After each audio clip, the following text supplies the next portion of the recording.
स्वागत है आप लोग का हमारे चैनल एसएससी ड्रीम स्टडी पे। दोस्तों आज आपके आरआरबी एनटीपीसी एग्जाम 2025 के 10 जून के फर्स्ट शिफ्ट का भी एग्जाम खत्म हो चुका है, जिसके जितने प्रश्न हमें मिले हैं उनका एनालिसिस हम आपके लाए हैं। उससे पहले अगर आप लोग चैनल पर नए हैं तो चैनल को सब्सक्राइब कर लीजिए और वीडियो को लाइक करिए और अपने दोस्तों के साथ ज़्यादा से ज़्यादा शेयर करिए। और डिस्क्रिप्शन में हमने अपने टेलीग्राम चैनल का लिंक दे रखा है, जिसको जा करके आप लोग ज्वाइन कर लीजिए, क्योंकि हर शिफ्ट का पीडीएफ आपको वहीं पर मिलेगा। तो आइए देखते हैं 10 जून के फर्स्ट शिफ्ट में आपके कैसे कैसे क्वेश्चन पूछे गए थे। तो पहला क्वेश्चन पूछा था आपका, माइक्रोसॉफ्ट पावर पॉइंट में प्रेजेंटेशन को सेव करने के लिए किस कुंजी संयोजन का उपयोग किया जाता है। यानी कि आपका माइक्रोसॉफ्ट पावर पॉइंट में जो है प्रेजेंटेशन जो होता है आपको सेव करने के लिए किस कुंजी यानी किस शॉर्टकट की का उपयोग किया जाता है आपका सीधे भाषा में।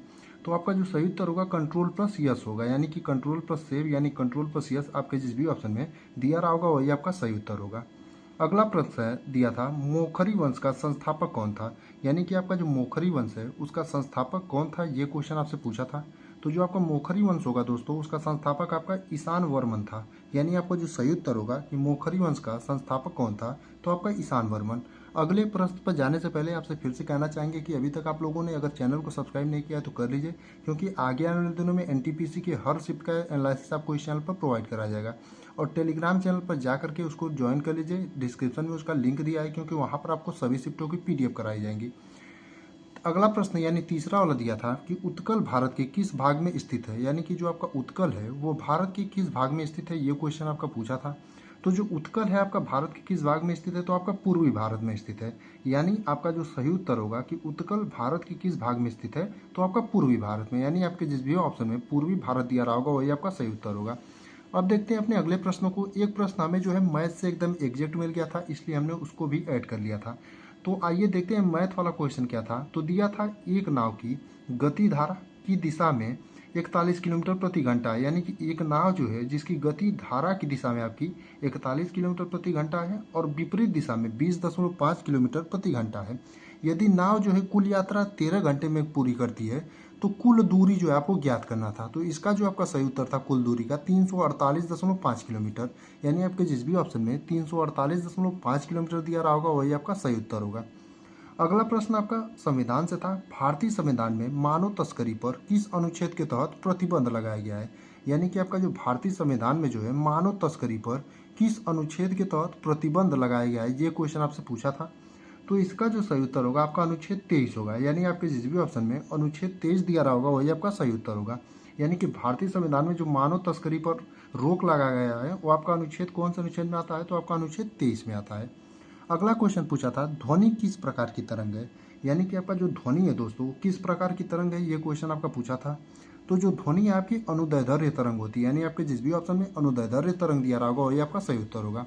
अब देखते हैं अपने अगले प्रश्न को। तो पूछा था कि तख्ते माफ करिए ताही ए बही ऐतिहासिक दस्तावेज किस स्थान से संबंधित है। यानी कि ताही ए बही जो है आपका ऐतिहासिक दस्तावेज किस स्थान से आपका संबंधित है। तो आपका जो सही उत्तर होगा कन्नौज होगा। यानी आपके जिस भी ऑप्शन में कन्नौज दिया रहा होगा वही आपका सही उत्तर है। बाकी आपका तही ए बही जो है आपका बौद्ध मठ किस देश में स्थित है, तो आपका पाकिस्तान में। ये आपका क्वेश्चन दिया नहीं था, आपको आगे आने वाले दिनों में अगर पूछे तो आप लोग जो है इसको भी लिख लीजिएगा। अगला है, अयोध्या के श्री राम जन्मभूमि मंदिर में रामलला की मूर्ति का अनावरण किस मूर्तिकार द्वारा किया गया था। यानी कि जो मूर्ति बनी थी श्री रामलला की अयोध्या में जो आपका मंदिर बना वहाँ पर स्थापित की गई थी, उसका जो है अनावरण किसके द्वारा किया गया था, तो अरुण योगीराज। यानी आपका जो सही उत्तर होगा अरुण योगीराज होगा। अगला वाला प्रश्न देखेंगे तो दिया था, वर्ल्ड प्रेस फ्रीडम इंडेक्स 2025 में भारत किस स्थान पर है। यानी कि वर्ल्ड प्रेस फ्रीडम इंडेक्स 2025 जो है उसमें भारत का स्थान कौन सा रहा, ये क्वेश्चन आपसे पूछा था। तो इसका जो सही उत्तर होगा 151 नंबर। यानी आपके जिस भी ऑप्शन में 151 दिया रहा होगा वही आपका सही उत्तर होगा। एक क्वेश्चन पूछा था, भारत में लौटता मानसून सबसे अधिक किस राज्य को प्रभावित करता है।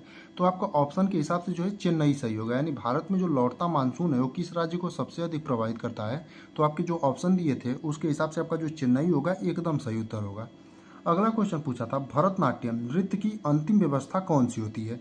यानी कि जो आपका भरतनाट्यम नृत्य होता है दोस्तों उसकी अंतिम व्यवस्था जो होती है वो कौन सी होती है, ये क्वेश्चन आपसे पूछा था। तो इसका जो सही थोड़ी सी लाइट की परेशानी होगी, आप लोग देख लीजिएगा, थोड़ा सा मैनेज कर लीजिएगा, क्योंकि जो है दिक्कत हो गई है। तो भरतनाट्यम नृत्य की अंतिम व्यवस्था कौन सी होती है, तो आपका तिल्लाना होती है। यानी कि आपके जिस भी ऑप्शन में तिल्लाना दिया रहा होगा वही आपका सही उत्तर होगा। अगला प्रश्न है, प्लूटोनियम के साथ एक दुर्लभ धातु कहाँ पाई जाती है। तो आपका इसका जो सही उत्तर होगा समुद्र की सतह के नीचे होगी, यानी प्लूटोनियम के साथ एक दुर्लभ धातु कहाँ पर पाई जाती है, तो आपका समुद्र की सतह के नीचे। एक क्वेश्चन आपका पूछा था, भारत में लोकपाल की अवधारणा किस देश से प्रेरित है, तो आपका डेनमार्क से प्रेरित है, यानी कि भारत में जो लोकपाल की अवधारणा है वो किस देश से प्रेरित है, तो आपका डेनमार्क से। अगला क्वेश्चन था, न्यूरॉन में संदेश एक न्यूरॉन से दूसरे तक कैसे जाता है, तो आपका सिनेप्सन जो होता है उसके माध्यम से रासायनिक दूतों द्वारा। तो बाकी इतने ही क्वेश्चन हमें मिले थे जिनका रिव्यू हमने आपको करा दिया है। आप लोग चैनल को सब्सक्राइब कर लीजिए और टेलीग्राम चैनल को जाकर ज्वाइन कर लीजिए, वहाँ पर आपको जो है पूरा PDF मिल जाएगा।